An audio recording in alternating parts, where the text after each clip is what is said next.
ఈ గ్రామ సభ యొక్క ముఖ్యమైన ఎజెండా ఏంటంటే, ఇప్పుడు రాబోయేది వర్షాకాలం.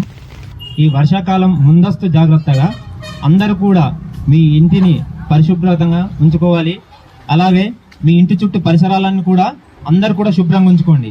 ఎందుకంటే ఇప్పుడు వచ్చే సీజన్ చాలా కఠినంగా ఉంటుంది.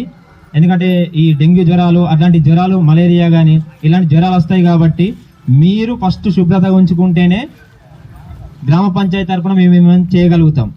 మీరు శుభ్రతను పాటిస్తేనే మాకు అంతో ఇంతోగా మీకు ఆరోగ్యంగా ఉంటుంది, గ్రామ పంచాయతీ కూడా మాకు పని కూడా సులభంగా అవుతుంది. కాబట్టి అందరూ కూడా మీ చుట్టూ పరిసరాలను శుభ్రంగా ఉంచుకోండి. ఈ మురికి కాలువలు అనేవి మేము రెగ్యులర్గా తీస్తూనే ఉన్నాం. ఆ డ్రైనేజీలు అన్నీ కూడా మేము క్లీన్గా ఉంచుకుంటాము. అలాగే త్రాగునీటిని కూడా మీరు ఇప్పుడు వచ్చే వర్షాకాలం నీటిని కూడా శుభ్రంగా ఉంచుకొని మంచి శుభ్రమైన నీటిని తాగాలని మేము కోరుకుంటున్నాము.